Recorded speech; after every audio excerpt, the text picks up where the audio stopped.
ஆரம்பமே சண்டையா? Good bad ugly படப்பிடிப்பில் முதல் நாளில் நடந்த சம்பவம். வெளியான செம அப்டேட். அஜித் தற்போது மகிழ் திருமேனியின் இயக்கத்தில் விடாமுயற்சி என்ற திரைப்படத்தில் நடித்து வருகின்றார். லைக்காவின் தயாரிப்பில் அனிருத்தின் இசையில் உருவாகும் இப்படத்தின் 70% படப்பிடிப்பு முடிவடைந்துள்ள நிலையில் மீதமுள்ள படப்பிடிப்பு எப்போது துவங்கும் என்பதே தெரியாமல் உள்ளது.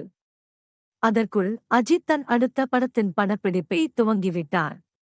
ஆதிக் ரவிச்சந்திரன் இயக்கத்தில் அஜித் நடிக்கவுள்ள குட்பேட் அக்லி படத்தின் அதிகாரப்பூர்வ அறிவிப்பு சில மாதங்களுக்கு முன்பு வெளியிடப்பட்டது.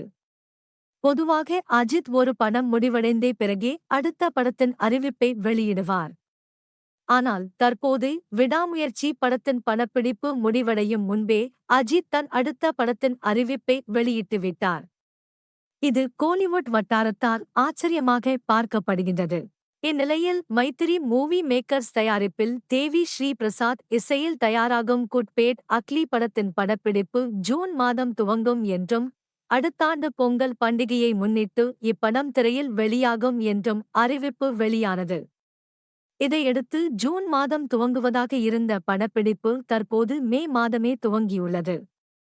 இந்நிலையில் நேற்று இப்படத்தின் படப்பிடிப்பு ஹைதராபாத்தில் உள்ள ஒரு ஸ்டுடியோவில் துவங்கியுள்ளது. முதல் நாளே இப்படத்திலிருந்து அதிரடியான ஒரு சண்டை காட்சியை படமாக்கியுள்ளனர். ஒட்டுமொத்தமாக ஹைதராபாத் ஸ்டுடியோவில் இப்படத்தின் படப்பிடிப்பு 2 நாட்கள் நடைபெற இருக்கின்றதாம். அதைத் தொடர்ந்து வேறொரு இடத்திற்கு படக்குழு நகர இருப்பதாக தகவல்கள் வருகின்றன. விறுவிறுப்பாக இப்படத்தின் படப்பிடிப்பை முடித்துவிட்டு அடுத்தாண்டு ஜனவரி மாதம் பொங்கல் பண்டிகையை முன்னிட்டு இப்படத்தை வெளியிட படக்குழு முடிவெடுத்துள்ளது குறிப்பிடத்தக்கது.